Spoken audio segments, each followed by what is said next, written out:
¿Qué más?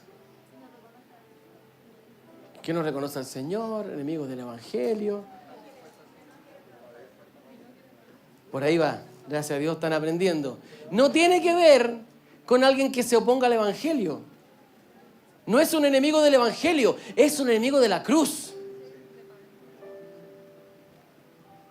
Entonces, no es alguien que se levanta en contra de los cristianos y le hace la vida imposible. Oh, este es un enemigo de la cruz. Claro, porque vimos la cruz como el símbolo del Evangelio. Pero en realidad no. Ahí está diciendo que es enemigo de la cruz de Cristo. Es decir, es alguien que es una doctrina de no padecer. Alguien que es enemigo de la cruz levanta enseñanzas de no padecer. No, pero si Jesús ya sufrió todo lo que tenía que sufrir, así que a nosotros no nos toca nada. Y vemos el Evangelio como un asunto fácil, un lugar donde yo vengo a pasarlo bien y donde finalmente yo soy lo importante del Evangelio. ¿Me está escuchando? Todo evangelio en el cual el hombre es el centro, la persona es el centro y la persona es lo más importante, es un evangelio del Dios del vientre. ¿Por qué? Ya lo vamos a ver más adelante. Pero tiene que ver con eso, tiene que ver con quitar el foco. El evangelio de Cristo es, tú pues sufre penalidades como buen soldado de Jesucristo. ¿Por qué? Porque estamos protegiendo algo. Porque estamos protegiendo algo. ¿Se acuerdan? Hace años atrás yo les enseñaba lo que era ser un diácono. Y que un diácono era aquella persona que portaba una medida de Cristo y que a pesar de lo que pasara a su alrededor, la medida de Cristo que esa persona portaba no sufría, ¿verdad? No sufría y no era afectada, era un contenedor de la gloria. ¿Se recuerdan ese discipularte hace algunos años atrás cuando hablamos de contenedores de la gloria del Señor? ¿Sí? Entonces, tiene que ver con eso. ¿Por qué? Porque lo que hace un contenedor evita que el interior sea dañado. Un contenedor evita que lo que realmente es importante sea dañado. Cuando era chico, bien chico, él tenía bastantes problemas con la frustración. Era muy intolerante a la frustración. Ya le queda menos, ¿verdad?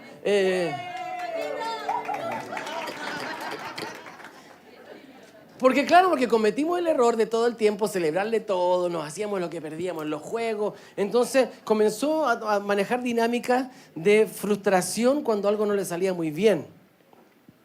Entonces me recuerdo que siempre tenía que ganar. ¿Conoce usted ese tipo de gente? Ya. Entonces, ¿qué es lo que nos dijo un psicólogo? Nos dijo, ¿saben qué? Háganlo perder. Para que se dé cuenta que no es tan terrible perder y se acostumbre que en la vida a veces uno le toca perder. ¿O no? ¿Sabía usted eso? Que a veces en la vida uno le toca perder. Y aprender a perder es aprender a reponerte, a levantarte. ¿Verdad? Se lo dice alguien que es de la católica.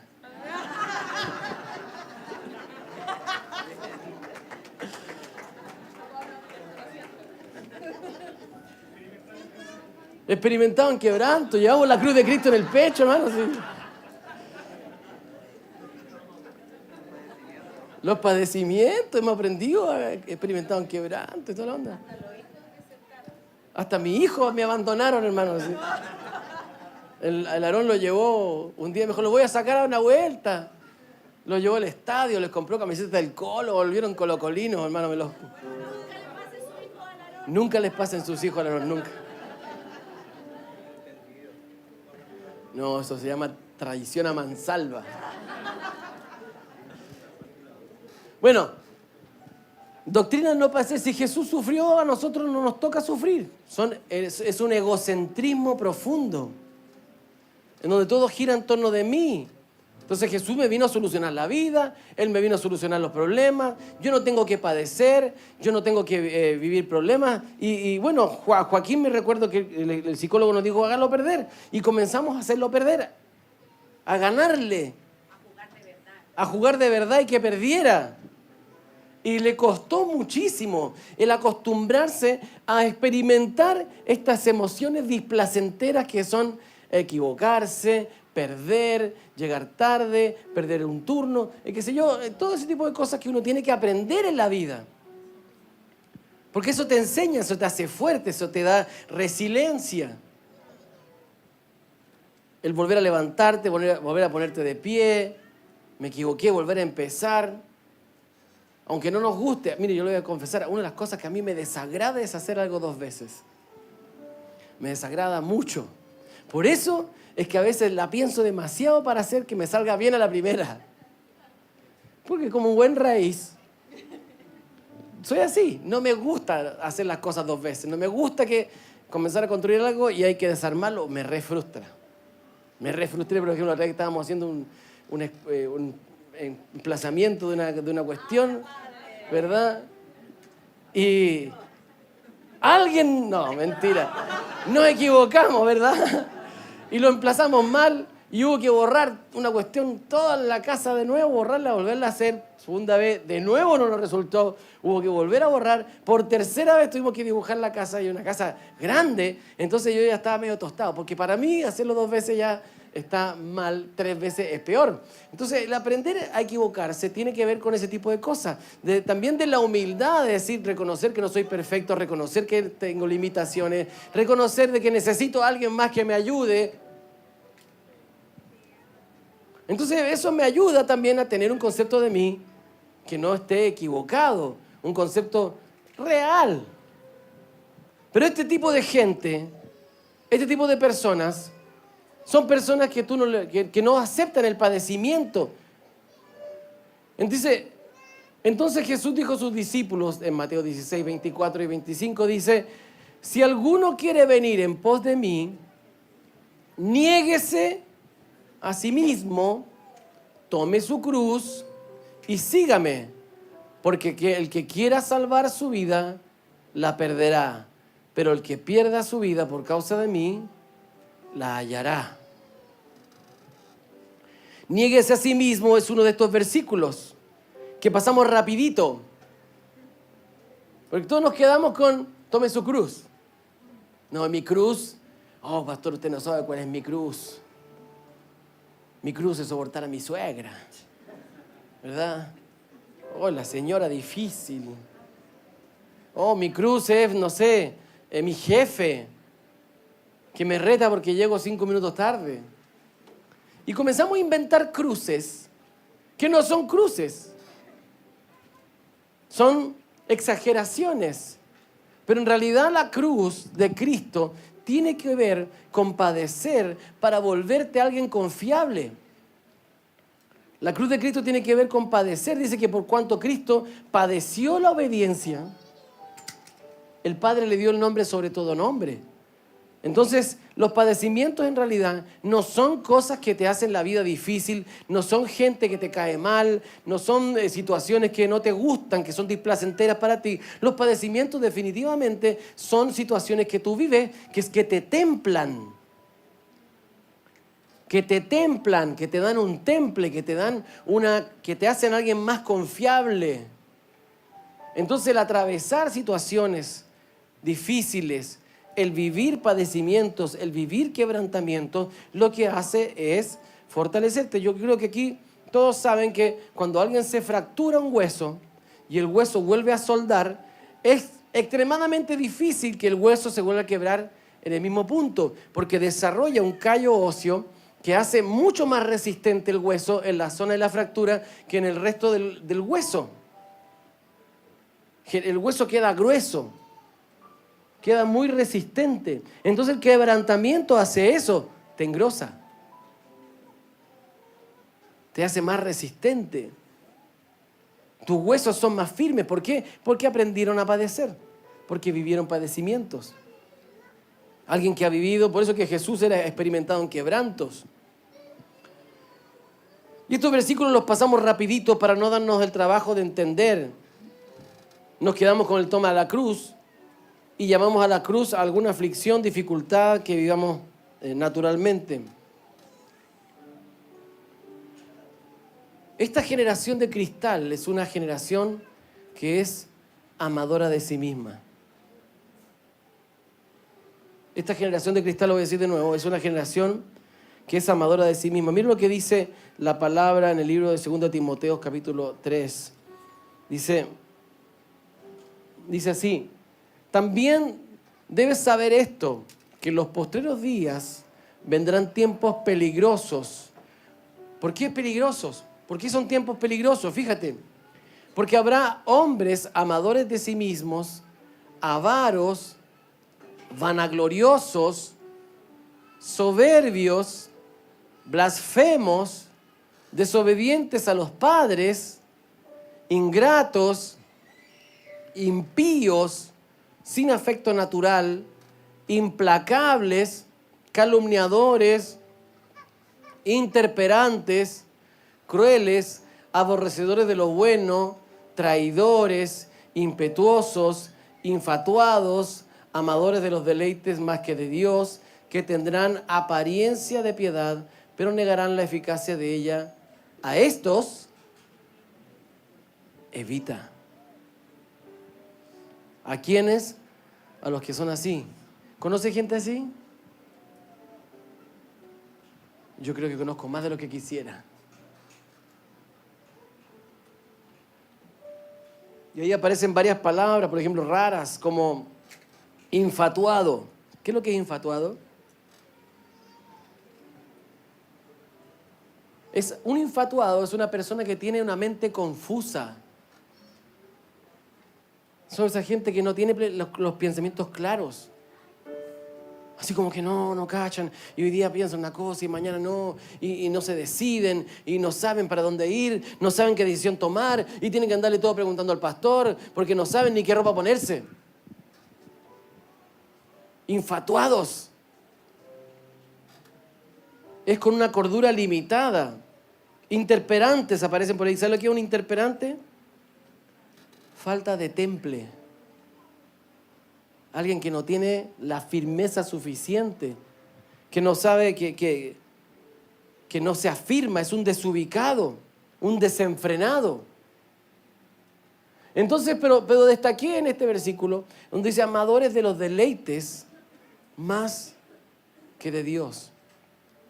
Entonces, este perfil, esta generación, este perfil de persona, es una persona que son amadores de los deleites. Son esa gente que dice, ¿por qué no nos quedamos solamente con lo lindo de la iglesia y nos evitamos los padecimientos? Pero disfrutemos esto, la adoración, el worshipeo, ¿verdad? Oh, qué lindo, bacán. Pero cuando alguien viene y te confronta y te pone los puntos sobre la I y te dice, hermano, esto no está bien, o según la palabra, esto no está bien, no, ahí no resisten. Son gente que no resiste una corrección. Alguien que no resiste que los corrijan, que no resiste ni siquiera cuando el Espíritu Santo viene a confrontarlos, ellos no lo logran resistir. ¿Y qué es lo que terminan? Terminan buscando un lugar donde nadie les diga nada. Una congregación de cristal.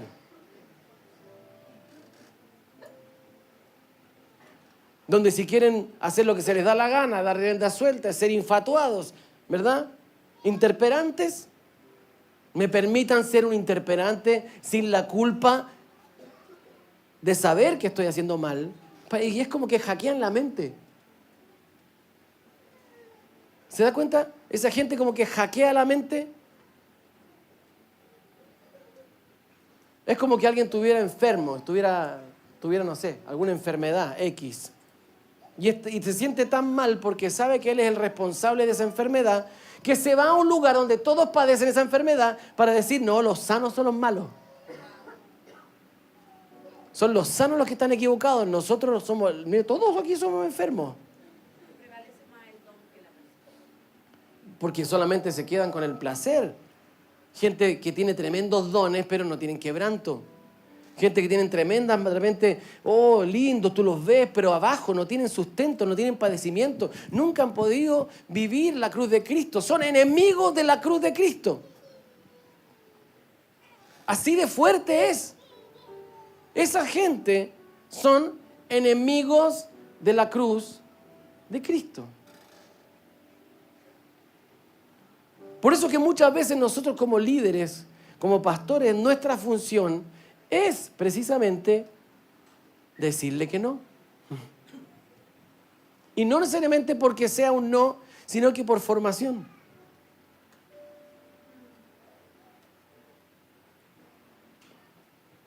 Así como el Juaco.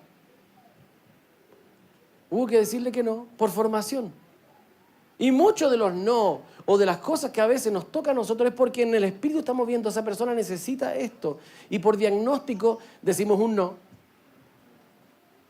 Decimos, no vuelvas a Pucón, quédate acá en Santiago. Son no que te forman, son no que te dan carácter, que te dan templanza, que te enseñan. No es un no porque no nomás. Es un no con propósito. No es una disciplina porque me caíste mal. Es una disciplina con propósito. Estamos desarrollando musculatura, estamos desarrollando templanza, estamos sacándote de la intemperanza, estamos sacándote de la infatuidad. Pero es necesario que se levanten esta generación que es experimentada en la formación, que ha aprendido a padecer. Ingratos, ni hablar de eso. No quiero hablar de eso. Impíos, gente que no ama. Y fíjate que esta gente, cuando tú le dices no o le pones algún problema o un paralelo, una situación, lo primero que te dicen, no, en esta iglesia no hay amor de Dios. Porque no me aceptan en mi cristalidad. Y acusan falta de amor, pero en realidad el amor es arrancarte de la muerte. Es sacarte de dinámicas que van a afectarte a la larga. Implacables. ¿Sabes lo que es un implacable? Alguien que tú no puedes corregir. Que no permite corrección.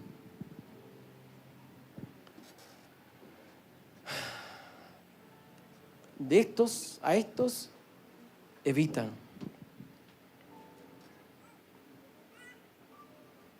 Quiero volver al versículo que comenzamos leyendo en un principio.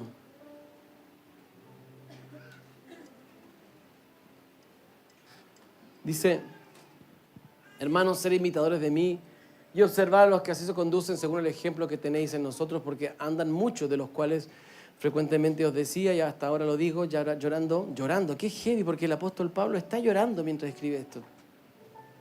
Él no está enojado. ¿Por qué llora el apóstol Pablo? Porque ve cómo se va tergiversando una generación. Una generación cuyo Dios no es el Cristo, no es el experimentado en quebranto, sino que el Dios del vientre. Es tan tremendo todo esto, porque hay un Dios del vientre.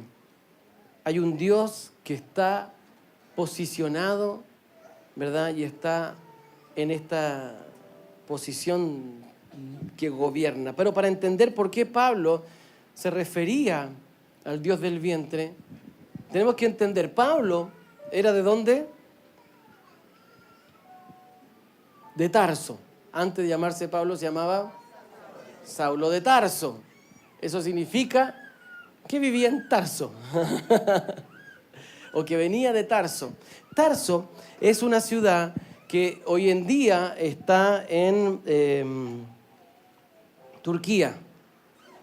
Pero en ese entonces estaba muy en medio de todo lo que era la península griega, todo el sector donde estaban los archipiélagos griegos. Entonces era alguien profundamente influenciado por el pensamiento griego. Pablo en su formación original, aunque él era fariseo, hijo de judíos, ¿verdad? Nació en Tarso, pero se crió en un ambiente o en una ciudadanía romana y los romanos habían adoptado la cultura griega. Entonces tenía mucho. De hecho, cuando Pablo le toca ir a Grecia, va a Atenas, él le picaban las manos por ir a debatir, que era lo que hacían los griegos. Entonces llega ahí y lo único que quiere es debatir y él se quiere ir al Areópago, ¿verdad?, a debatir con alguien. ¿Por qué? Porque le gustaba la cuestión griega.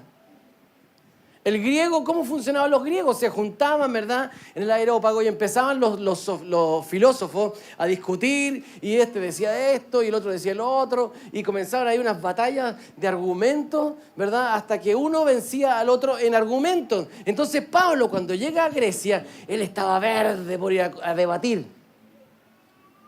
Y resulta que viene y se planta, ¿verdad? Y se va al Areópago y comienza a mirar. Y en el camino que va por ahí ve que hay un altar, entre medio de todos los altares que habían, ¿verdad?, ahí en Grecia, y que decía, al Dios no conocido.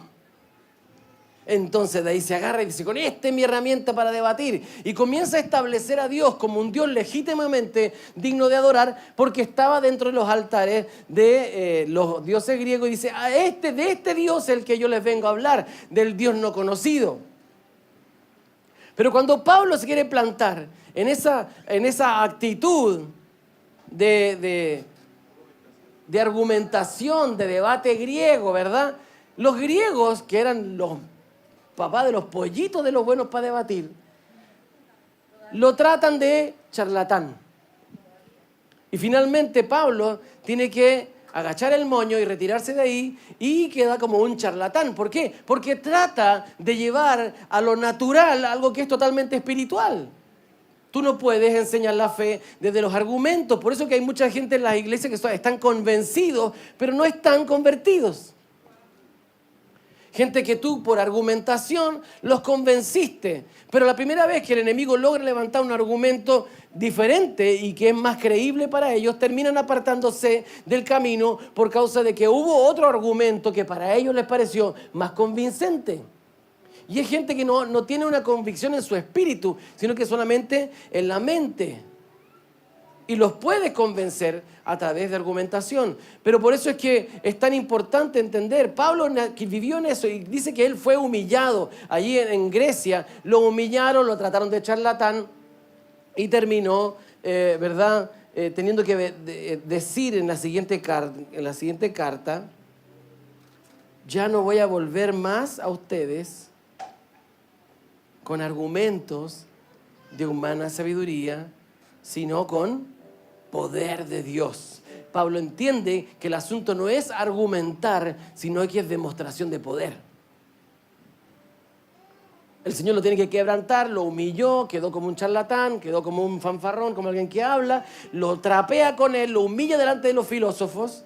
¿Para qué? Para que entienda que el Evangelio no es argumentos, el Evangelio es poder.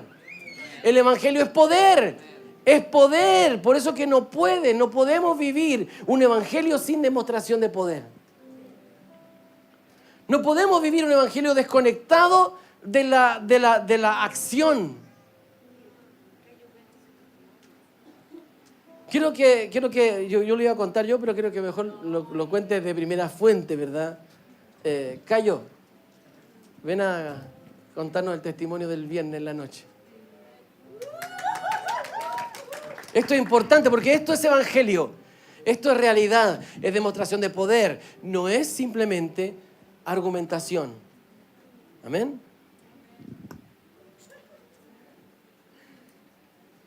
Hola hermanos, ¿cómo están? Bueno, el viernes tuvimos una reunión de discipulado, como muchos viernes, muy confrontados siempre, e impulsados a crecer, a madurar, a hacernos responsables en todas las áreas que tienen que ver con la administración de la iglesia y de los dones y de todas las áreas que el Señor nos permite afectar.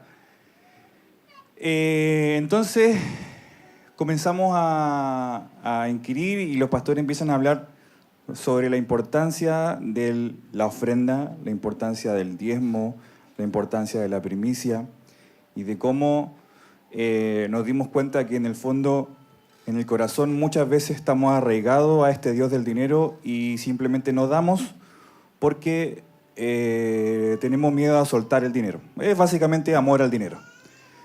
Entonces, cuando fuimos conscientes de esto, de que habíamos pecado, de que en el fondo estábamos amando más los recursos, el dinero, más que al Señor, más que creer que el Señor es nuestra provisión, creer que en el fondo todo lo que está plasmado en la Escritura es verdad, es cierto, el Señor provee, se provee para sus propósitos. Vino un momento en el que yo sentí convicción, ya que el fin de semana pasado habíamos estado en Córdoba y generalmente cuando vamos a ministrar nos dan una ofrenda. Los pastores siempre nos comparten una ofrenda por lo que hacemos, no como un sueldo, sino como en sentido de gratitud, etc. Entonces esa ofrenda era bien considerable y con Nati en nuestra casa la habíamos destinado, como a muchos nos pasa, ¿cierto? Vaya a contar un testimonio de que le avisan que va a llegar un bono y apenas saben que le llega ya lo tienen repartido en quién lo voy a gastar. Entonces siempre estamos pensando más en nosotros mismos, en el que algún día nos va a faltar, sin ser conscientes de lo que va a pasar. O sea, lo único que sabemos es lo que estamos viviendo hoy día. No sabemos lo que va a pasar. Entonces, teníamos esta ofrenda. Nosotros, con Nati, por el viaje a Israel, volvimos con saldo en contra, volvimos con una deuda. Y nos costó mucho poder alcanzar y poder saldar, producto de que yo justo vuelvo y se me ocurre dejar todos los trabajos porque se me ocurre obedecer al Señor justo ahí, cuando tenía que haber sido mucho antes. Y eso nos genera un desfase con Nati que empezamos a arrastrar una deuda hasta el viernes, spoiler. Resulta que cuando el pastor habla como de 2 millones de pesos más o menos, que no es tanto, pero se hacía compleja porque nació una pequeña bebé, hay gasto y siempre es así, sobre todo cuando estamos arraigados a las deudas. Aparecen más y aparecen más y aparecen más y es como algo que te succiona y es así. Viene mi convicción a mi corazón porque yo entiendo que la manera de enfrentar este espíritu es soltando. Hay algo que siempre habla el pastor y que siempre comparten nuestros pastores de que la manera en la que ellos salieron de sus deudas fue dando. Ellos donaron pie para su casa, pie para auto, dinero, ofrenda. Yo creo que muchos de nosotros acá hemos experimentado la generosidad de los pastores tangiblemente, no solo con amor de palabras, sino de manera tangible. Lo hemos visto en pandemia, lo vimos yo creo que muchos de acá y tenemos profunda gratitud porque fueron nuestro sustento, Dios a través de ellos. Entonces empezamos a orar, muchos nos arrepentimos, entendimos que en el fondo estábamos siendo atados a través de este espíritu y yo siento del Señor dar lo que habíamos recibido de ofrenda. La ofrenda, ¿lo digo? ¿Lo digo? Eran $500, 500 lucas, por día el dólar está casi a lucas. Y a mí me habían dado otra ofrenda de $100 también, un amigo muy querido que también me sembró una palabra y eran $600. Nunca, de verdad, nunca había recibido una ofrenda tan grande, ni trabajando como músico yo había ganado tanto dinero en un día o en un fin de semana. Lo más que había recibido eran 350, qué sé yo, o 50 lucas por grabar, pero nunca había sido tanto dinero. Entonces, ya lo habíamos hablado con Nati, íbamos a pagar la deuda, el próximo mes íbamos con el dinero que reuniéramos de trabajo, ya se nos acercaba y lo podíamos resolver, en 1 o 2 meses más o menos. Entonces me acuerdo que a mí me empieza a arder el corazón y eso cuando el Señor te empieza a hablar, y Nati justo estaba en el baño dándole pecho a la lana, entonces yo decía, me lanzo, pero si no me lanzo a lo mejor no va a estar de acuerdo. Hemos entendido que siempre lo vamos a hacer en acuerdo. Nati tiene una característica, una gracia, que es la generosidad. Y ella me ha enseñado mucho eso. Entonces yo Y es como que es en nuestro acuerdo. Cuando ella tiene una palabra de generosidad, yo como que levanto las trabas. Y yo le digo, sí, vamos.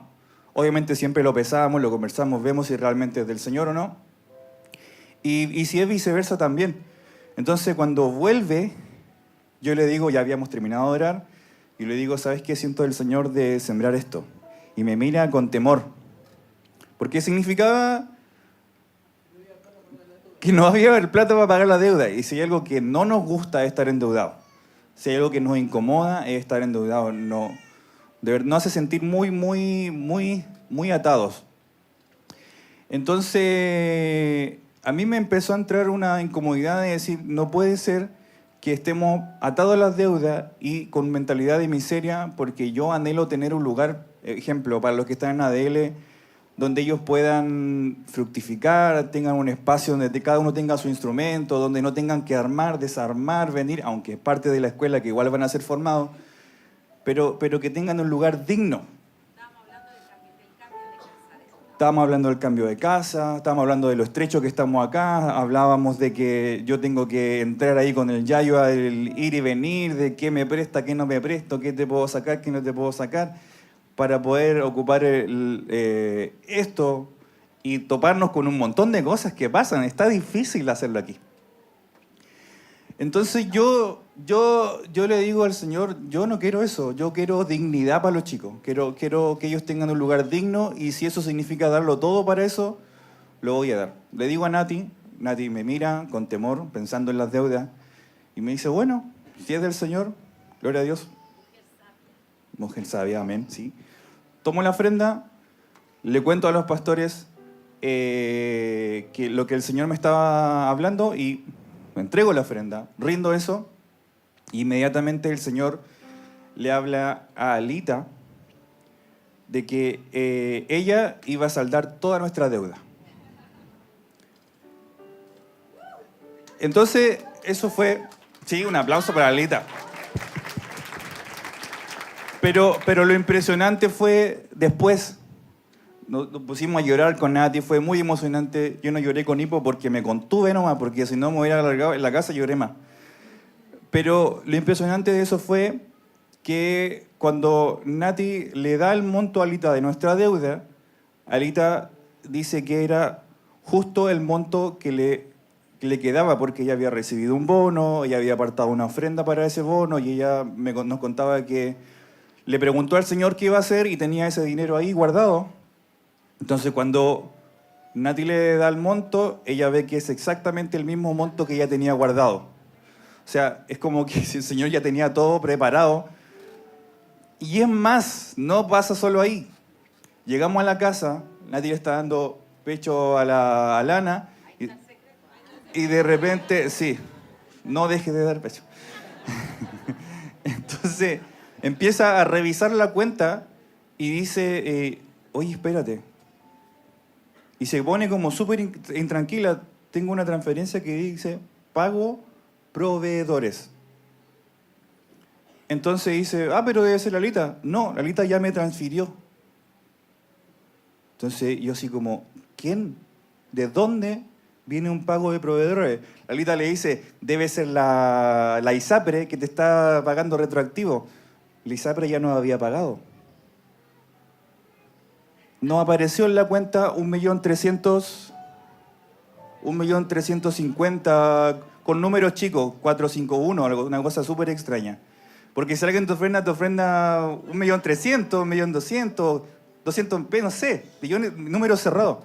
Y nos apareció en la cuenta 1.300.000, tanto.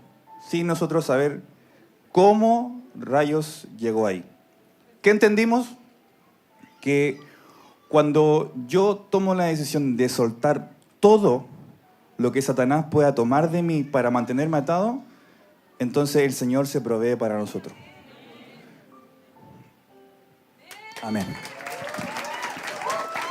Claro, usted no aplaude porque usted no estaba endeudado. Pero es así. Esto que vivió Cayo, nosotros lo hemos vivido tantas veces. Tantas veces. Yo me recuerdo una vez que íbamos como camino a Pucón con todos los hermanos embarcados, ¿verdad? Y nosotros no teníamos ni un peso en la cuenta. No fue solo eso, ocurrieron más cosas el viernes también que se soltaron. Cuenta tú entonces, porque... Que no fue solo eso, sino que empezamos a hablar de que como iglesia necesitábamos madurar para ya el cambio de lugar y que había muchas cosas que estábamos necesitando. O sea, de verdad ahora uno no se puede mover aquí. No sé si se dio cuenta. Tuvimos una reunión de apoderados el viernes, la gente está afuera. Entonces ya no es que queramos cambiarnos, ya necesitamos cambiarnos. Y estábamos hablando de todo eso y se empezó a generar un ambiente de fe tan grande. Camila hace 5 años que está esperando su cirugía de vesícula. Entonces está en una lista de espera y ustedes saben que una lista de espera puede ser eterna. Entonces empezamos a generar un ambiente, el Señor soltó los recursos para que Camila se opere, así que se va a operar ya, no va a tener que seguir esperando. De repente Fabio y Valky dicen, nosotros tenemos que irnos a fin de mes de la casa, no sabemos cómo lo vamos a hacer, necesitamos buscar otra casa, pero nosotros empezamos a entender todo este proceso de honra, empezamos a honrar los unos con los otros. Fabio y Valky estaban en su casa y llegaron los dueños de la casa sin decirles nada y le dijeron, no se preocupe, saben que ustedes son buenas personas. Y nosotros sacamos y bajamos... porque iban a vender la casa, por eso tenían que irse. Bajamos la publicación, así que la casa no se va a vender porque queremos que ustedes sigan viviendo aquí, no busquen otro lugar, ustedes son una familia de fe. O sea, empezaron a soltar, nosotros hablamos creo que fueron hasta las 3 de la mañana que nos quedamos orando acá, por todo un ambiente sobrenatural. Y nosotros pocas veces habíamos hecho esto, pero dijimos que orábamos para que sobre los discípulos que estaban ahí, se empezaron a soltar ambientes sobrenaturales para que no solamente viviéramos esta transformación que estamos viviendo como congre, como una transformación almática y que ahora podemos bailar, digamos, o danzar y quedar transpirados, sino que tenga eso que ver también con un peso que tiene que ver con algo que va más allá. Ahora estoy sentada aquí y me dice, pastora, esta semana Dios me habló que le tengo que ofrendar mi auto a una persona. Y yo así está sucediendo cosas que están sucediendo en el espíritu. Entonces decíamos, no nos podemos quedar afuera. Y no tiene que ver con el dar, tiene que ver con que se están abriendo ambientes de sobrenaturalidad para que así como es el crecimiento en lo físico, es el crecimiento en el alma, es el crecimiento en el espíritu, pero también tiene que ver un crecimiento con la sobrenaturalidad de Dios. Si no, esto va a ser pura palabrería, sin un sustento de vida que a nosotros nos sostenga. Ya yo lo cuento, o sea, acá yo lo cuenta muy tranquilo, pero cuando él se para y él empieza a decir y se para y dice, y ya me paré yo también, y dice, dice, yo me cansé de que vivir por fe de mi esposa, me cansé, yo quiero ser, y todos lloramos. Todos empezamos a llorar y él empezó a quebrar algo y dice, y con esto que estoy haciendo yo quiero decir que yo quiero ser un hombre de fe. Dijo, nunca me habían dado una ofrenda tan grande, esto es todo lo que tengo, dice, y yo lo quiero ofrendar porque me cansé. Y fue una cosa que se quebró tanto que no fue algo que dice, bueno, sí, sabe que esta es la ofrenda más grande que traigo, todo menos, aquí está, amén, ahora espero un milagro. No, él estaba determinado sin saber que Lalita, el Señor, porque estábamos todos quebrantados, y Lalita se para y me dice, pastora, yo quiero pagar toda la deuda de los chiquillos. Y nosotros así, ¡guau! Y de repente se para el Nico Sánchez y el Nico Sánchez dice, estas cosas no las hablamos nunca porque son íntimas del discipulado, pero necesito que despierte el hambre en usted. El Sánchez dice, yo quiero ofrendar mi primera ofrenda de que volví a salir con ustedes. Ni siquiera ha abierto el sobre, dice. Y esto es mi primicia por volver a estar en el equipo. Cuando el Nico Sánchez se fue, perdimos el nombre de puertaseterna.com. El dominio del nombre. El dominio del nombre. El dominio del nombre. Porque uno se sale de posición, pasan cosas. Nunca pudimos recuperar el nombre y nos enojamos con el Nico por culpa del Nico, porque el Nico se debe haber llevado el nombre y el Nico nunca se llevó el nombre. Él era el que administraba el nombre. Y el jueves me llama emocionadísimo y me dice, pastora, recuperamos el nombre de puertaseterna.com. Ustedes saben que una vez nosotros quisimos recuperar un nombre para la ONG que era Manitos, dame una mano. Nos cobraban 5 millones de pesos por entregarnos el nombre. No son cosas sencillas. Yo le digo, mira, Nico, no solo volviste tú. Vino lo que venía y la autoridad que estaba contigo. Recuperamos el nombre. ¿Se entiende? Entonces no son cosas naturales lo que estamos viviendo. Lamentablemente algunos, igual como Eliseo, solamente son los que están atreviéndose a algo más. Y hay un montón de otros que están mirando y que nunca les pasa nada porque no se atreven a creer. No se atreven a ir a algo más. Y no estoy hablando de plata, estoy hablando de muchas otras cosas. A determinarse. El Cayo no pasó a dar plata. El Cayo se para y se determina. Me aburrí, yo no quiero ser más así. ¿Se entiende? Hay ambientes sobrenaturales que se están moviendo. Hay cosas sobrenaturales que yo no les puedo contar. Estas son cosas que yo les puedo contar. Hay muchas cosas que están pasando y no las puedo contar, pero son tremendas. Son tan tremendas que no las puedo contar todavía. ¡Pua! Y ya se me va a salir. No puedo. No, pero son cosas que se están moviendo. No lo físico, lo espiritual. Ver a Cristian danzando, hombre, pise nuestros pies. Son cosas sobrenaturales que están pasando. Verlo todo ahí sudado, adorando al Señor, son cosas sobrenaturales. Son cambios del espíritu que está viviendo. Son cosas en el espíritu que están sucediendo. Y que necesitamos ir, así como va la luz, ya te lo entrego, la luz de la aurora, que va en aumento hasta que el día es perfecto. Porque esto no puede ser palabrería. Pero no le va a suceder a quien no quiera resistir los procesos de transformación. Y siempre mirarás de lejos cómo Dios bendice a otro. Y te llenarás de rechazo porque a ti nunca te pasa. Pero hay que ser valiente para creer. El libro de Josué dice, esfuérzate y sé valiente para creer. Pero le dice, y esfuérzate y sé muy valiente para hacer. Hay una valentía que tiene que ver con el creer la palabra, pero hay otra súper valentía que tiene que ver con el hacer. Tiene que ver con el entregar, tiene que ver con la determinación, tiene que ver con esto de me aburrí de mí misma, yo tengo que cambiar. Esto que yo he atesorado tanto para mí no me sirve. Tengo que hacer algo más. No me voy a ir a la iglesita en donde me aguantan todo. No, yo quiero la transformación. Porque quiero vivir la vida del Espíritu como dice la palabra y no leerla como mitología griega. No, esas cosas pasan. Mientras estábamos en Argentina, la Karen me mandaba videos y decía, pastora, miren cómo está acá. Y el Julio orando por sus amigos. Estaba el Gaspi enfermo. Y el Juli se paró y dice, en lo sobrenatural, yo oro por ti. Y empezó a orar y los niños en mi casa estaban llorando. Y de repente el Gaspi me manda un video, me dice, pastora, dice, me sané. Y el Juli decía, ¿en serio? Gloria a Dios. Decía, el Señor me usó para milagros. ¿Se acuerda que lo que le estábamos diciendo que ellos estaban anhelando? No son juegos. No son juegos. Esto es verdad. Y hay un nuevo mover. Hay una reenergización en el espíritu. ¿Se acuerdan que yo le dije que quería ir a Costa Rica? Y que iba a ir con mucha gente.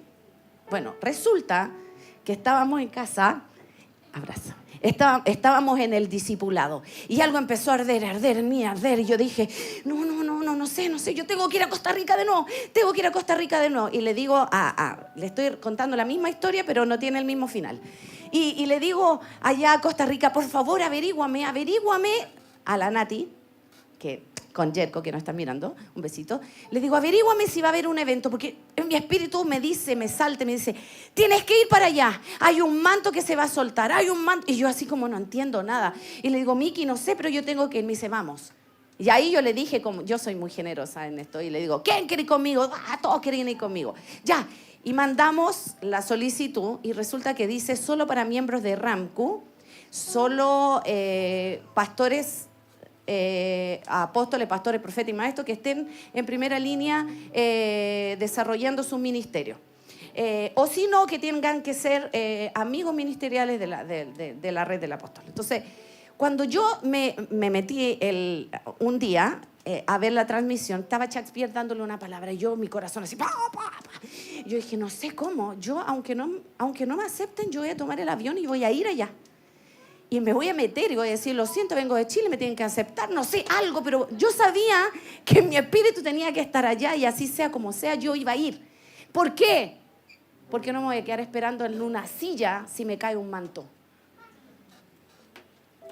Llamé a mi pastor y le dije, estoy sintiendo esto. Yo pensé que a lo mejor me iban a decir que no. Y me dice, eso es Dios, me dice, anda. Yo dije, bien, ya, tengo la venia. Michael, llamaste. No me contestan. Llamó Jerko, no lo contestan. Llamó no lo contestan. Porque el apóstol Ronnie no estaba en Costa Rica. El apóstol Ronnie está en Honduras. Y nos llega un mensaje. Y nos dicen, Pastor Michael, dice, nos ha llamado el apóstol Ronnie Chávez. Y dice que acepta su solicitud para usted y su esposa.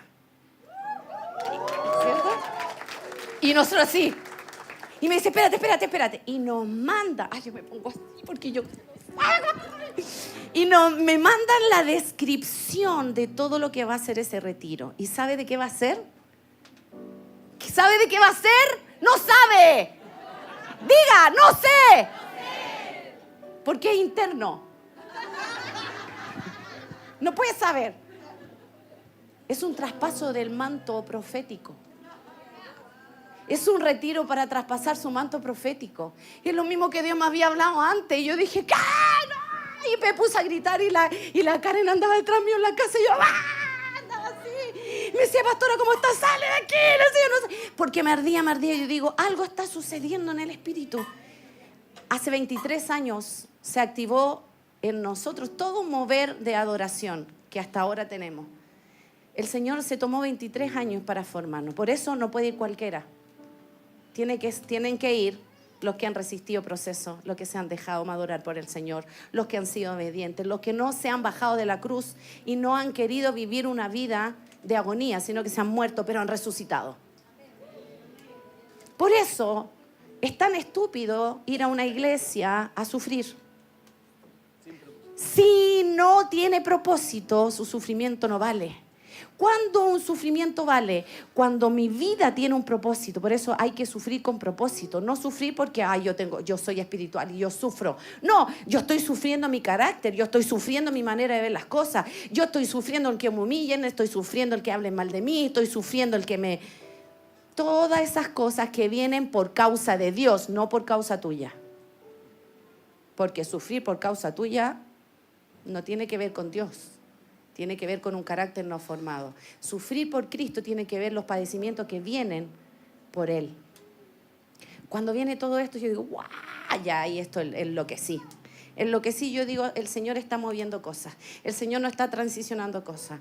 Y yo dije, hoy día ya no podemos seguir más aquí. Necesitamos buscar un lugar. Y el viernes se paran los hombres y dice, el Señor nos habló en el retiro. Nosotros nos vamos a hacer... Bueno, habló un representante, yo sé que otro hombre no tiene ni idea.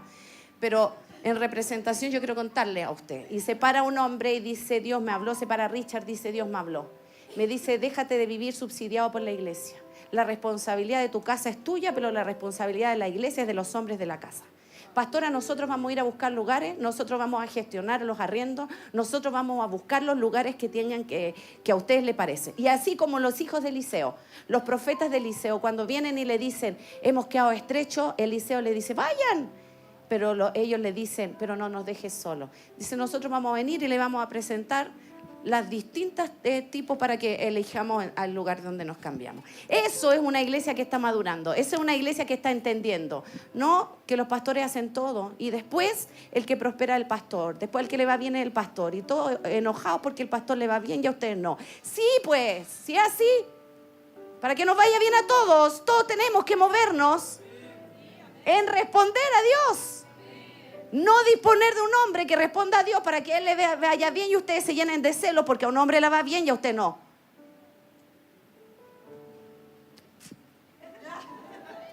Lo tenía que decir y lo dije. Pero es que es verdad. No funciona el evangelio de los que están espectadores, sino hacedores. Los que dicen, mire, esto me duele, pero estoy aquí. yo voy a cambiar esto. Así como el Cayo, yo voy a cambiar, yo voy a ser un hombre de fe, cueste lo que me cueste. Y le tengo que enseñar a mi alma que esto es paz. Dice la Biblia que no sepa tu derecha lo que hace tu izquierda. Pero esto es porque necesitamos entender, y no le dije todo lo que ha pasado, necesitamos entender lo que en el Espíritu se está moviendo para que deje de estar mirando, porque se la va a perder. Aunque asista, se la va a perder. Pero hay un movimiento, no en Casa de Luz, hay un movimiento en las naciones. Diferentes redes están en la misma. Porque Dios está moviendo un traspaso generacional. Es el tiempo de los Timoteos. Es el tiempo de los Elías. Pero al final es la misma cosa. De los Eliseos. Es algo que se está soltando. Por eso, lo único que no te va a dejar llegar allá es el 2 del vientre. Pablo era un hombre que tuvo que aprender que el evangelio era poder de Dios, real, activo, funcionante, ¿verdad? No solamente discurso y el modo griego, sino que una realidad. Por eso que nosotros vivimos y queremos, y una de las cosas que el Espíritu Santo nos ha encomendado es, por ejemplo, no hablar de lo que no vivimos. Y esto es algo que no solamente lo hice algún desafío personal, es alguna demanda y una exigencia que yo les pongo a todos nuestros discípulos. No hablen lo que no viven, no hablen lo que no viven, no hablen lo que no viven. No porque nos escuchan nosotros predicar, repita usted la misma predicación. Suelte de lo que ha conquistado. Amén. ¿Por qué Pablo tenía esta mentalidad griega? ¿O por qué Pablo se refiere al Dios del vientre? Tenemos que entender el bagaje o el entendimiento que Pablo tenía. Para los griegos, en el pensamiento griego, específicamente Sócrates, con toda su explicación del mundo de las ideas, él estableció que el alma estaba dividida en 3 áreas. El alma del hombre estaba dividida en 3 áreas.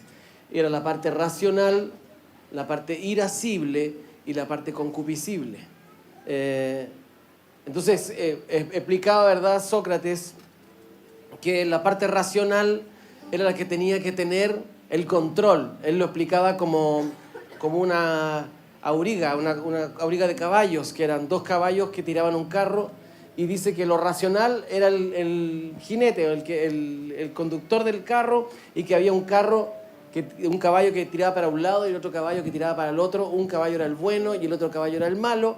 El caballo bueno era el caballo irascible y el caballo malo era el caballo concupiscible, y ambos se oponían. Esa es una teoría de las ideas que tenía Sócrates. No estoy hablando, no estoy enseñando eso, sino que estoy diciendo por qué. Porque lo concupiscible, a ese punto yo quiero llegar. ¿Por qué Pablo habla del Dios del vientre? Porque habla de una entidad que para los griegos estaba en la guata. Era una entidad que estaba en el vientre. Por eso que se refiere al Dios del vientre. No solamente que se gastaba toda la plata en comida, sino que tenía que ver con una entidad que se alojaba, según los griegos, en el vientre. Lo racional, para los griegos, lo racional es lo que gobierna. Y el jinete que llevaba y aprendía a conducir, ¿verdad? Lo irascible, la parte irascible tiene que ver con la pasión, tiene que ver con el valor, la valentía para enfrentar cosas. El guerrero que va a la guerra y dice sí, toma las armas y pelea. Para ellos era muy bueno la gente así, la gente que tenía valentía para defender sus argumentos y todo ese tipo de cosas. Y el irascible, lo concupiscible tiene que ver con los deseos. Ay, que quiero esto, que quiero esto otro, los deseos, no solamente sino que también deseos, pasiones. La Biblia dice las concupiscencias. Las concupiscencias tienen que ver con lo concupiscible, con el área de los deseos. Y yo quiero recordar una palabra que nos habló Lorena, ¿verdad? La última reunión que tuvimos acá todos juntos. Y estaba ahí en el libro de Números, capítulo 11. ¿Se recuerdan que nos habló de la chusma? Chusma. La chusma era esa gente que estaba en el pueblo de Israel, pero no pertenecían al pueblo de Israel. Eran egipcios que habían salido con que se colaron en la salida. Y dice, y la chusma que iba en medio de ellos sintió otra vez un gran deseo ¿Qué es lo que es eso? Deseo, concupiscencia, la parte concupiscible, la guata, ¿verdad? Un gran deseo. Y también los hijos de Israel lloraron y dijeron, ¿quién nos diera a comer la carne? ¿Cómo nos acordamos del pescado que en Egipto comíamos de balde? Íbamos al río y pescábamos gratis, de los pepinos, de los melones, de los puerros, de las cebollas y los ajos. Pero ahora nuestra alma se reseca, pues nada ven nuestros ojos sino este maná. El Dios del vientre solo te hace ver, te hace perder de vista la misericordia de Dios. El Dios del vientre te hace perder de vista la obra de Dios, cómo Dios te sostiene, cómo Dios te provee, cómo Dios te cuida, cómo Dios te guarda, y comienzas a ver naturalmente todo lo que Dios hace sobrenaturalmente sobre tu vida. Tenían un pan que bajaba del cielo, que era tipo de Cristo, y no lo veían, y estaban reclamando, lo único que comemos es maná. Lo único que tenemos es a Jesús, todo es Jesús. Porque el Dios del vientre te enseña que es necesario Cristo más algo más. Para el Dios del vientre, Cristo nunca es todo suficiente. Para el Dios del vientre siempre tiene que ser Cristo y algo más. Yo tengo al Señor, pero tengo mis ahorritos. Yo tengo al Señor, pero tengo una planilla Excel que no se me arranca un peso para llevar controlado todo lo que gasto. Oh, por ahí parece que pegó el raspacacho. Tienen que tener control, tienen que saber dónde está todo, tienen que saber aquí. Y al final es gente, no es que sea ordenada, es gente controladora. Porque tienen pánico a perder el control, porque Cristo no les es suficiente. Porque no pueden abandonarse al Señor. Y no digo con esto que vamos a ser gente irresponsable, que se echa la vida, ¿verdad? Y no. Somos administradores de lo que el Señor nos da. Por eso es que, por ejemplo, Alita decía, tenía ese bono, no le picaban los bolsillos por ir a comprarse alguna cosa. Por eso es que escuchó al Señor. Porque cuando tú sales del dominio del Dios del vientre, ¿qué pasa? Tengo 2 lucas en el bolsillo, parece que te queman. ¿Te molestan las 10 lucas en el bolsillo y andas buscando en qué gastarla o no? ¿Le ha pasado o no? Hagamos un asado, hagamos un asadito, oye, y le pican las 10 lucas en el bolsillo. Llegan con cualquier tontera a la casa, los mandan a comprar al supermercado 2 cebollas y llegan con una compra así de cosas innecesarias. ¿Le ha pasado? Eso es el Dios del vientre, que se mueve por el deseo. Y tú llegas al supermercado y empiezas a mirar, podríamos hacer una pizza, ¿verdad? Llegáis con el queso, la cuestión, y aquí y allá. ¿Y por qué te mandaron a comprar cebolla y volviste con un montón de cosas? ¿Por qué? Porque no te puedes ver con plata. Para salir del dominio del Dios del vientre tienes que aprender a administrar y entender que lo que tienes no es tuyo. Le pertenece al Señor. Lo que tienen, entonces yo lo voy a guardar, porque en cualquier momento sí me puede pedir cuenta de esto. Entonces estoy ahí y estoy escuchando. ¿Qué es lo que hace a alguien que vive bajo el dominio del Dios del vientre? Se gasta todo en sí mismo. Y no tiene plata para dar. ¿Por qué? Porque el Dios del vientre le consume todo. Gente que ganan un montón y nunca tienen para dar. Nunca tienen para sembrar. Todo se lo consumen en ellos y tienen justificación para consumírselo. Y no estoy enrostrando ni me estoy metiendo con su dinero, porque finalmente su dinero es del Señor, así como también todo lo que yo tengo es del Señor. Y si en un momento el Señor me dice, suelta aquí, como lo hemos hecho 1 y 1000 veces, ok, toma para allá, teníamos un ahorro, compra un auto a tal persona, teníamos un ahorro, hace esto otro, mueve para allá, ofrenda aquí, paga las deudas de tal persona. Y muchas veces nos hemos visto en esa dinámica porque entendemos nosotros que lo que tenemos no es nuestro, es del Señor. Pero el que vive por el Dios del vientre, todo el tiempo el Dios del vientre está demandando y está haciéndote desear. Como cuando yo siempre digo a mis hijos, esa vez que yo le dije que fuimos al mall y había una tele grande, y dice, necesitamos una tele, ¿verdad? Nosotros teníamos, creo que era Esa o esa era nuestra tele antes. Y no, es que necesitamos una tele más grande. No necesitas, tú deseas una tele más grande. Es el deseo que te consume, es el deseo el que te come, es el deseo el que te está constantemente robando. Y el Dios del vientre genera esta instancia, ¿verdad? Y dice que empezaron a reclamar, ¿verdad?, por los ajos, y tenemos este maná. ¿De dónde tengo yo carne?, dice Moisés, para todo este pueblo, pues lloran ante mí diciendo, danos carne que queremos comer. Luego Dios le dice, y dirás al pueblo, santificaos para mañana, pues comeréis carne, ya que habéis llorado a oídos de Yahvé, diciendo, ¿quién nos diera a comer carne? Pues nos iba mejor. ¿En dónde? Desde que estoy viniendo a la iglesia, puros problemas, puros dramas nomás. Me iba mejor antes, que no estaba comprometido con el Señor, me iba mejor antes, ¿verdad? Puro drama, pues, y son insaciables. Pues os dará carne y comeréis, y no comeréis solo un día, ni 2, ni 5, ni 10, ni 20 días, sino hasta un mes entero, hasta que os salga por las narices y os provoque náuseas, como cuando despreciasteis a Yahvé, que está en medio de vosotros, y llorasteis ante él, diciendo, ¿por qué salimos de Egipto? Dice que entonces llegó un viento de Yahvé que trajo codornices desde el mar y las arrojó sobre el campamento todo un día de camino por una parte y un día de camino por la otra. Es decir, desde donde estaba el campamento, usted caminaba un día y todavía encontraba codornices.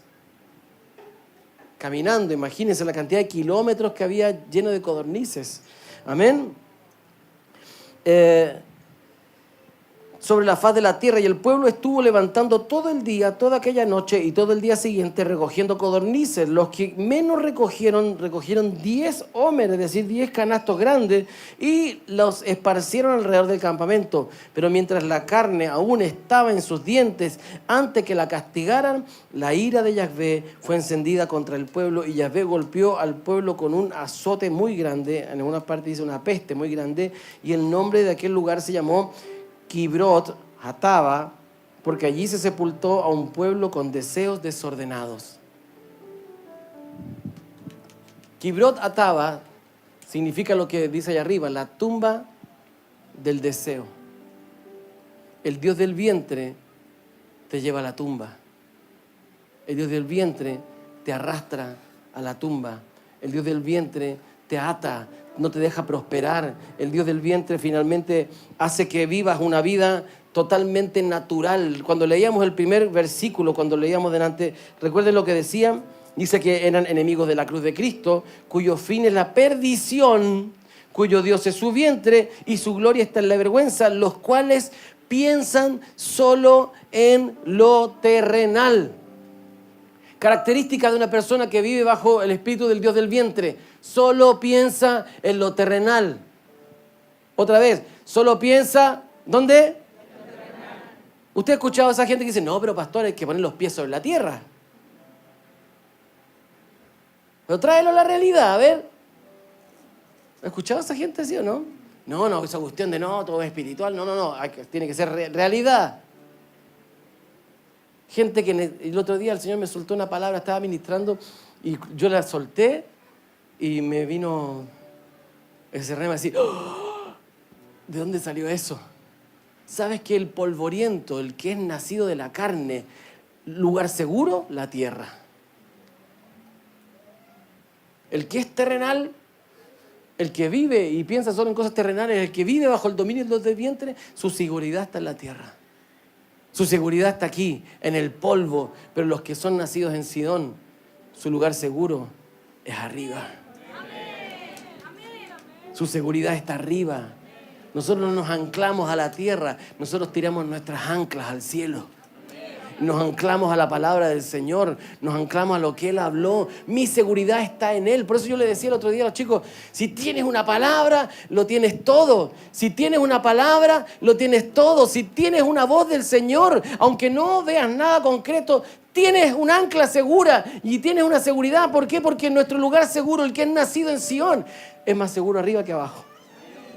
Amén.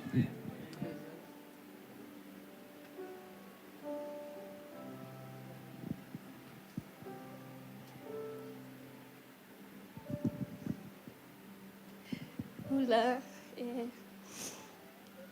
Cuando Dios me habló para venir a Chile, decidí con mis papás que quedaríamos con mi auto como 6 meses más, para que si esa temporada se acabara aquí, yo llegaba en Brasil y tendría mi auto de nuevo. Y estaba quitada en el banco, pero yo tenía una deuda con mis papás.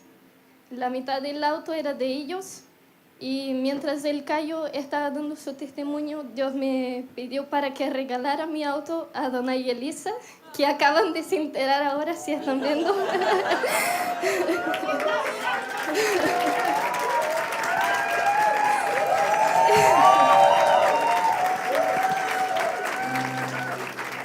Y hablando con la pastora, ella me dijo que eso es quemar mis barcos y tener la vida nueva. Y también mientras ella estaba acá hablando, yo le dije a Dios que el auto es de ellos mañana y que la deuda se quitaría. Y hablando con mi papá, me dijo ahora que la deuda está quitada, que no debo nada a ellos, y entendemos que eso es también una liberación de mi vida.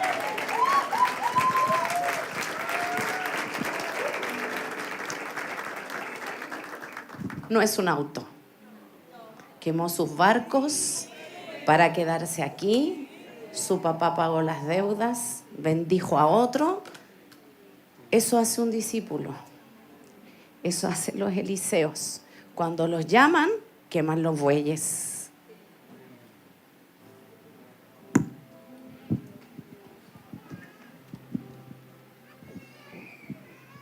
Cierre sus ojos de donde está, en un ambiente del Señor.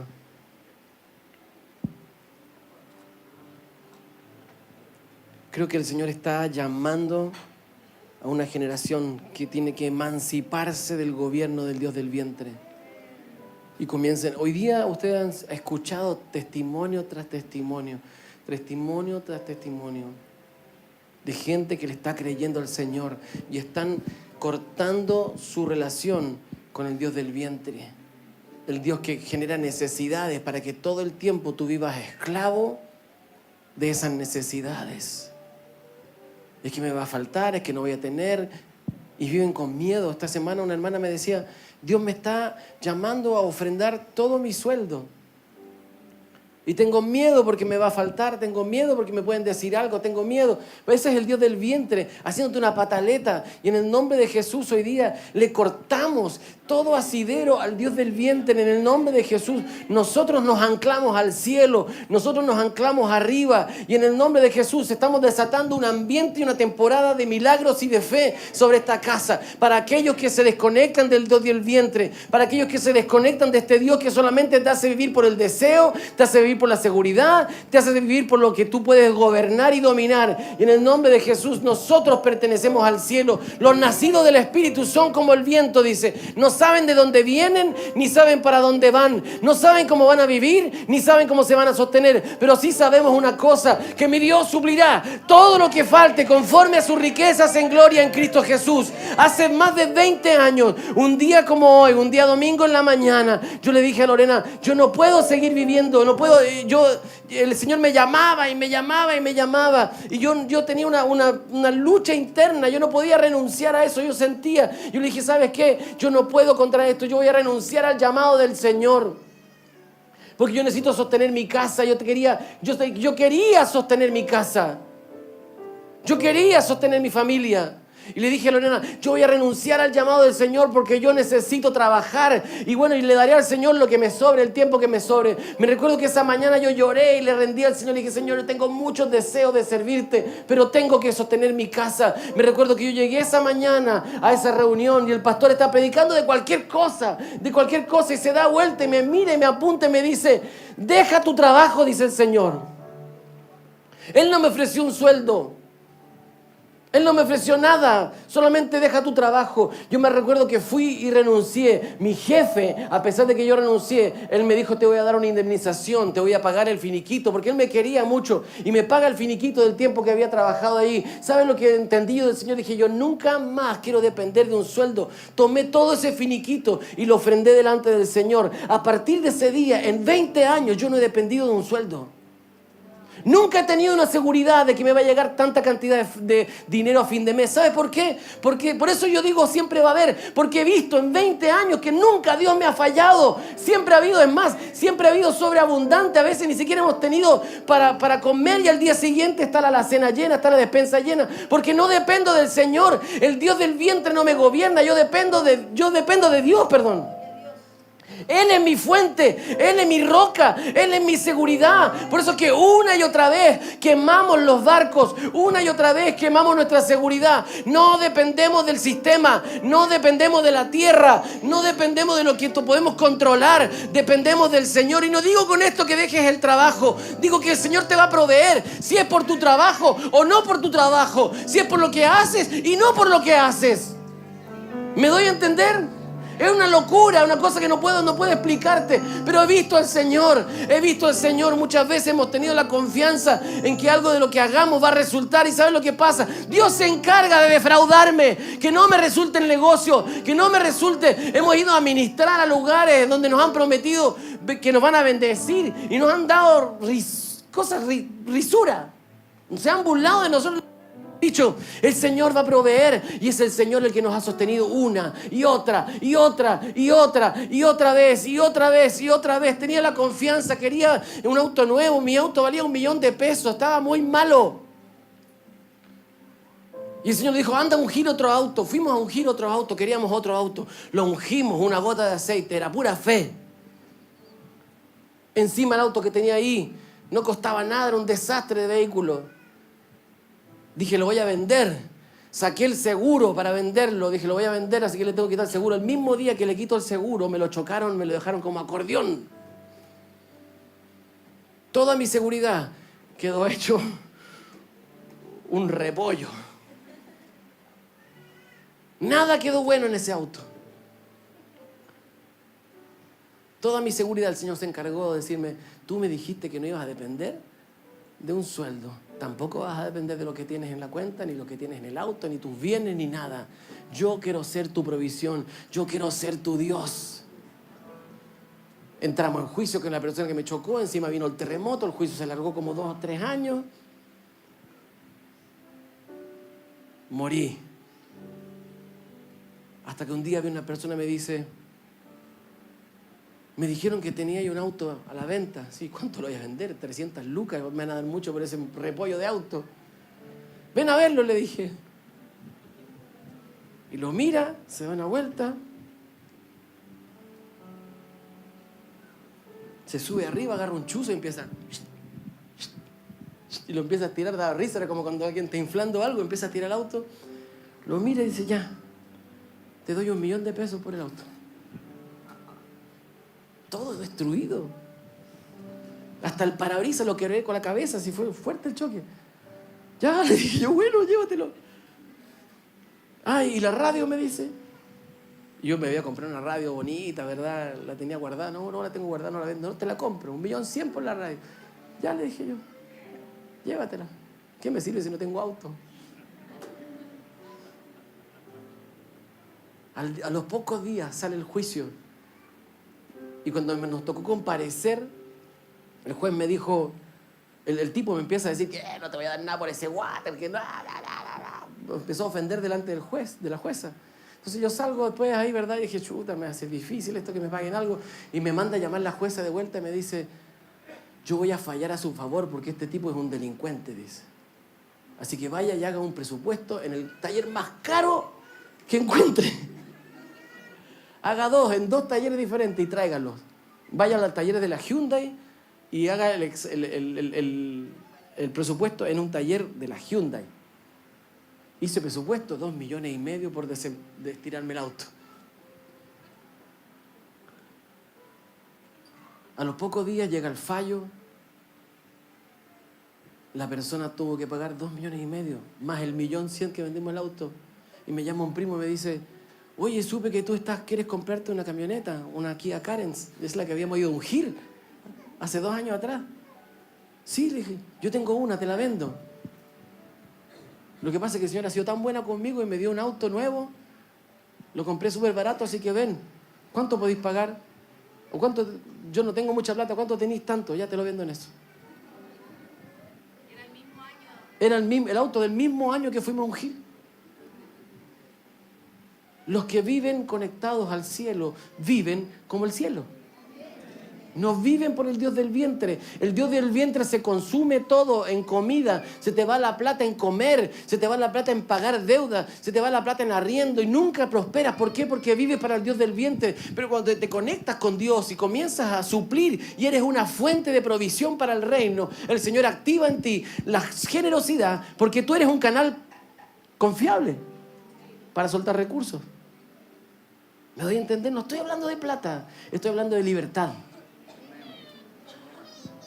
No estoy hablando de dinero, porque usted me puede decir, el pastor Mike está hablando de plata, porque ahora hay que cambiarse de lugar. No, estoy hablando de vivir en una sobrenaturalidad, en un asunto que yo no tengo. Yo no sé cuánto voy a ganar todos los meses, no tengo la menor idea, pero siempre el Señor provee, siempre alcanza, siempre hay, no solo para mí, para sobreabundar, para otros, para dar, y andamos siempre pendientes. Señor, ¿a dónde tenemos que dar? ¿Dónde tenemos que sembrar? No es repartir la plata en cualquier parte, pero estamos atentos, nuestro oído siempre está atento al Señor. Y de repente el Señor me dice, vino con un pastor, me decía, necesito comprarme un computador, me sale un poquito caro, me lo puedes cotizar tú allá. Y el Señor me dice, cómprale el computador.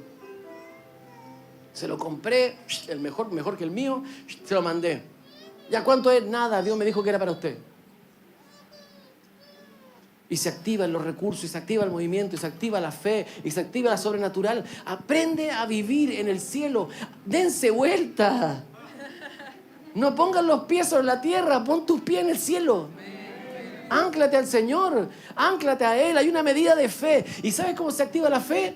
Viviendo por fe, creyéndole al Señor. Y en el nombre de Jesús ustedes van a comenzar a vivir desafíos de fe. Yo estoy sintiendo que se está soltando una virtud del Señor. El viernes era una cosa del Espíritu, era celestial lo que estaba pasando. Y comenzaron a soltarse recursos, no para el Dios del vientre. Dios no va a subsidiar el Dios de tu vientre. Dios no te va a dar para el Dios de tu vientre, Dios te va a dar para el reino. En el nombre de Jesús, y vas a comenzar a tener para ti y para el reino. Pero no esperes tener. ¿Sabes por qué? Porque lo que tienes es un tapón. Y Dios no te puede dar porque tienes un tapón puesto.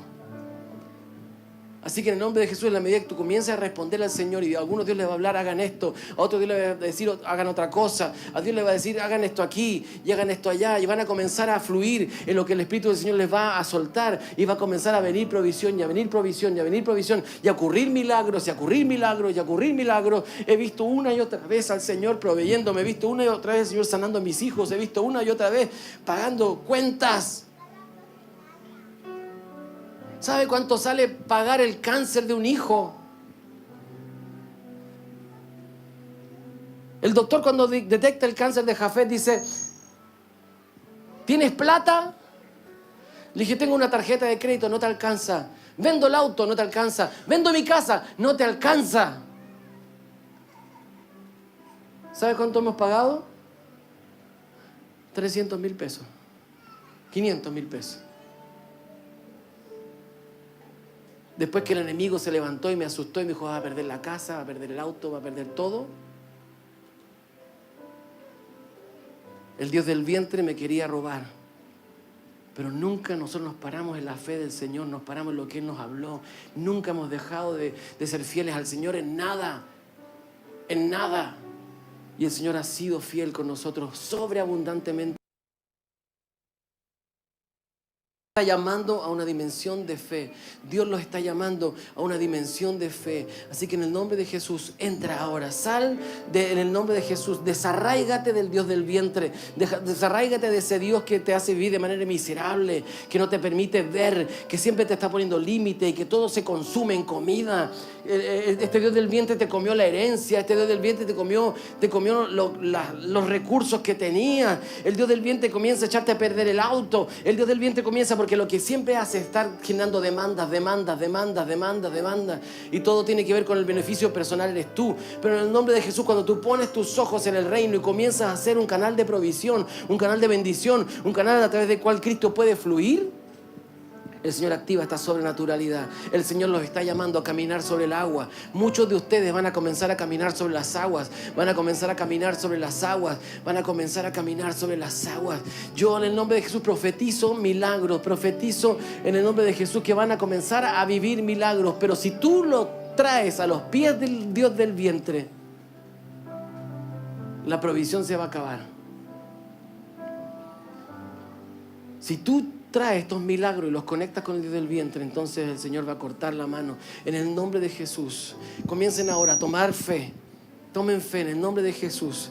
Yo te estoy hablando de algo que funciona, algo que he visto una y otra vez.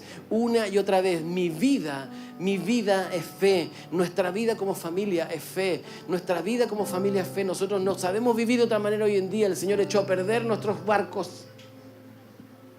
Y probablemente si hiciéramos un negocio, ¿sabes cuántas veces hemos querido hacer un negocio con Lorena? ¿Sabes por qué? Porque tenemos esa incertidumbre de no tener nada.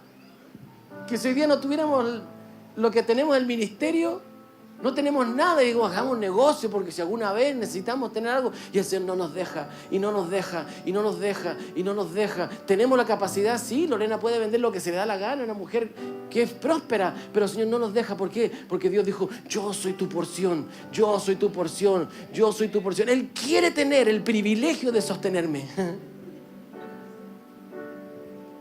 He visto tantas veces al Señor proveyendo no solamente lo que necesito. He visto tantas veces el Señor está dándome lo que quiero. Porque dice, deleítate a sí mismo en el Señor. Si el Señor es tu deleite, Él va a conceder los deseos de tu corazón.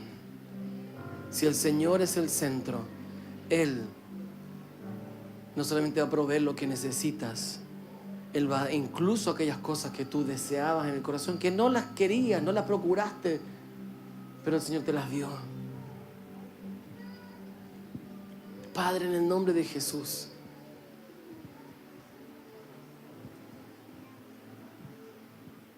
nosotros tomamos la decisión, Señor, de creerte a ti, de vivir por fe, de vivir como los que viven de arriba.